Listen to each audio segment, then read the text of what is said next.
नमस्कार। द देसी अड्डा पर आपका स्वागत है। मैं हूं राकेश तिवारी। देखिए, यही अंतर होता है एक नेता में और एक अभिनेता में।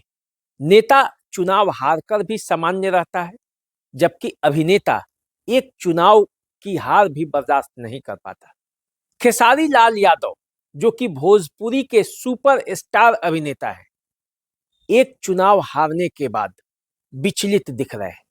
जिस तरह से लाइव आकर उन्होंने अपने ही इंडस्ट्री के 4 वैसे अभिनेताओं को घेरा है जो नेता बन गए हैं, तो ऐसा लगता है कि खेसारी लाल यादव अभी नेता नहीं बन पाए हैं, क्योंकि नेता बनने के लिए बहुत कुछ बर्दाश्त करना पड़ता है, सहना पड़ता है।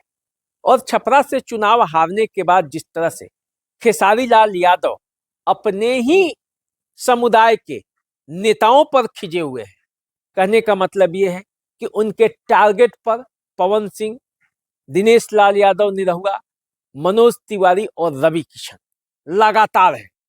हम अपना भाई उससे पूछल चाहतनी, जेकरा नजर में हम सनातन विरोधी बनी, वह सब इतना बताई राम के बारे में वो लोग जानी लेगा। माने जे एक पत्नी पर है तो राम के भक्त ना हो, वो राम के विचारधारा में नहीं है, वो सनातनी ना है। अजय दो 3 शादी करता वो भगवान राम के हो। कहाँ से राम के चरित्र के बारे में वो समय का जानता नहीं, कुछ पता बा? रउआ लोग पदे हमारे नहीं ख्यावत, रउआ लोग के पार्टी पदे आवता कि चरित्रहीन लोगन के वो इतना बड़ा तख्ता दे देता। आज न तो काल देखी पार्टी बुरा ना होला, बट कुछ लोग बुरा होला जो उनकी ना समझ पावेला। और जहां तक रहल हमरा बयान के बात, तो उहे बयान धीरेन्द्र शास्त्री जी भी बोले रहनी। वहां पर कोनो टिप्पणी करे के उनके औकात नहीं है, कि क्षमता नहीं है, कि फट गई बा, कि ना बाप रे बाप डर लगता है करेगी सही रुआ। लाइव आकर जिस तरह से उन्होंने इशारों में उन्हें चुनौती दी, उन्हें एक तरह से धमकी दिया, एक तरह से कहा, वो सब दर्शाता है कि खेसारी लाल यादव अभी नेता नहीं बन पाए हैं, अभी वो अभिनेता है। देखिए, खेसारी लाल यादव दिल के साफ है, इसमें कोई दो राय नहीं। वो बोलते भी अच्छा है, लोगों के दिलों में समा जाते हैं, वो जहां जाते हैं लोगों की हुजूम लगी रहती है। और कलाकार भी अच्छे हैं, उनके गानों का डिमांड है, भोजपुरी के कहिए तो सुपरस्टार है। लेकिन राजनीति इतना आसान नहीं। राजनीति में तपना पड़ता है, राजनीति में सहना पड़ता है, और राजनीति में मेहनत करने का फल मिल जाए, ये भी कोई उम्मीद मत रखिए। तब राजनीति में आइए, और यदि आप राजनीति में आए हैं तो लोगों को सहना भी पड़ेगा। छपरा में हो सकता है आपको लोगों ने वोट नहीं किया जितना आप चाहते होंगे, लेकिन आपकी पत्नी का भी एक वीडियो वायरल हो रहा है जिसमें उन्होंने कहा है कि अगर उनका बस चले तो वो छपरा जाए ही नहीं। तो राजनीति ऐसे नहीं होती है।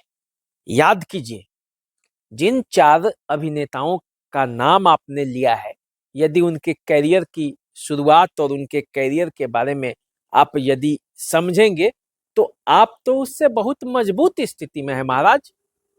मनोज तिवारी ने पहला चुनाव कहां से लड़ा था?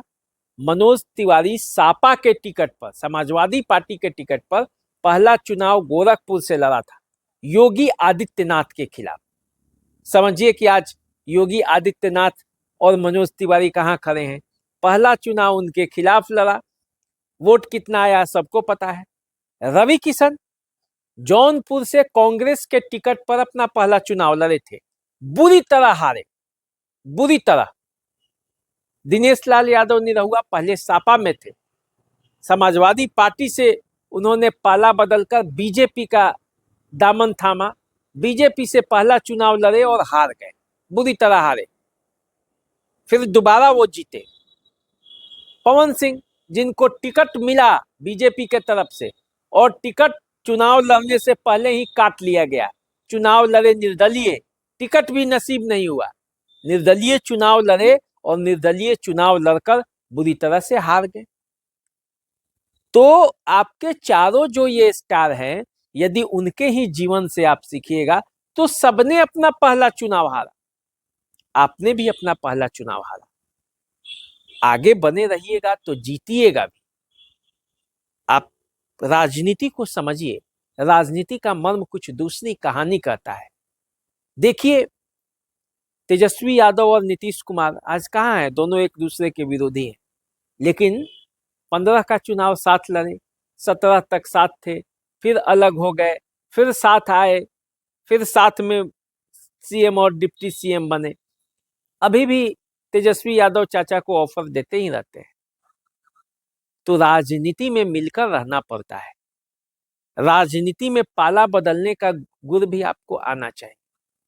राजनीति में हार और जीत लगी रहती है, बड़े बड़े धुरंधर हारे, उस हार से विचलित नहीं होना है और उस हार से अपने ही समुदाय, जो मान लीजिए कि भोजपुरी इंडस्ट्री है, उसके कलाकारों से दुश्मनी का भाव नहीं रखना है, उन्हें चुनौती नहीं देना है।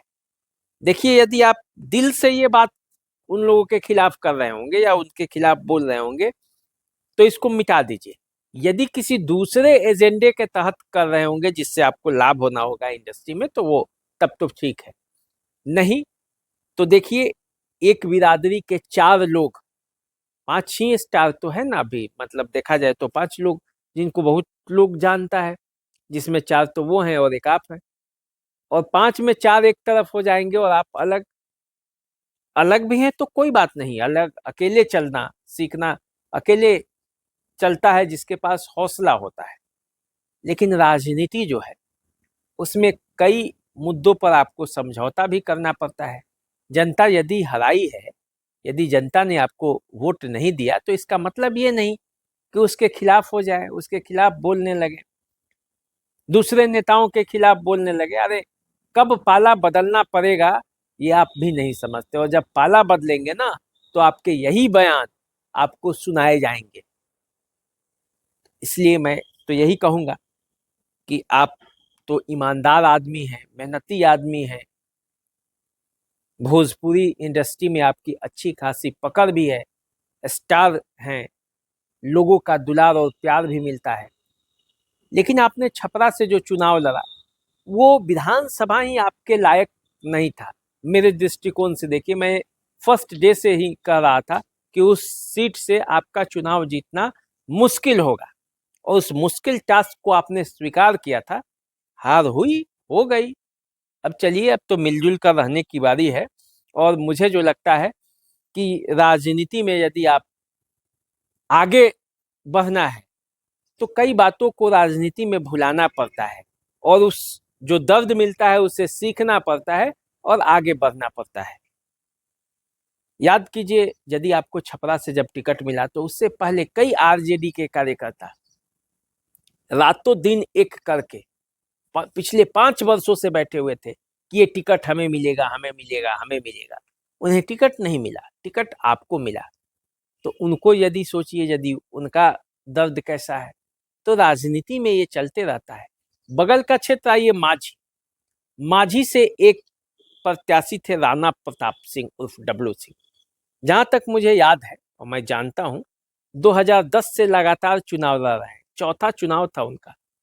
उनको पार्टी टिकट ही नहीं देती, फिर भी चुनाव लड़े, 19,000 वोट भी लाए निर्दलीय प्रत्याशी के तौर पर। लेकिन किसी जनता के खिलाफ या किसी नेता के खिलाफ अब उनका गुस्सा नहीं है, कोई बयान दिख नहीं रहा है वैसा। तो आप इतने बड़े स्टार हैं तो आपको समझना पड़ेगा, राजनीति के मर्म को जानना पड़ेगा, और ये समझना पड़ेगा कि राजनीति ऐसे ही चलता है, जहां कब किसका पलड़ा भारी पड़ जाए कोई नहीं जानता। बड़े बड़े धुरंधर हार जाते हैं, अटल बिहारी वाजपेयी भी हार गए थे, तो इंदिरा गांधी भी हार गई थी, तो खेसारी लाल यादव हार गए तो क्या हुआ। आप तो अभिनेता, अभिनय के क्षेत्र के महारथी हैं ना, भोजपुरी इंडस्ट्री में गायकी के क्षेत्र में महारथी हैं, तो उसमें हारते तो एक दिल पर लेते। चुनाव तो आपके लिए नया था, तो लर्न है, तो सीखना है, तो सीख रहे हैं तो अच्छी बात है। तो चलिए, आप छपरा जिले के ही रहने वाले हैं, छपरा से ही चुनाव लड़े थे, छपरा के लोगों ने आपको दिल में जगह भी दिया है, तो उस जगह को आप स्वीकार कीजिए, और यदि हार भी दिया तो उसको भी स्वीकार कीजिए। लाइव आकर इस तरह से बोलने से केवल नहीं होगा, बल्कि अगले 5 साल का जो चुनाव के बाद जो आपने लड़ लिया, 5 साल का आप पैमाना तैयार कीजिए, रूट चार्ट बनाइए, अपना क्रियाक्रम कैसे करेंगे, 5 सालों में कैसे लोगों तक पहुंचेंगे, क्या आपकी स्ट्रेटजी होगी, इसको तैयार कीजिए यदि राजनीति में आगे बढ़ना है तो चलिए आप हमारे साथ बने रहिए, देखते रहिए द देसी अड्डा। यदि आपके मन में कोई विचार हो, आप हमारे तमाम दर्शकों के मन में यदि कोई विचार हो, वो कुछ इस बारे में कहना चाहते हो, तो कमेंट बॉक्स में जरूर लिखें। हमें दीजिए इजाजत, चैनल को सब्सक्राइब कर लीजिए, फेसबुक इंस्टाग्राम पर मैं फॉलो कीजिए। नमस्कार।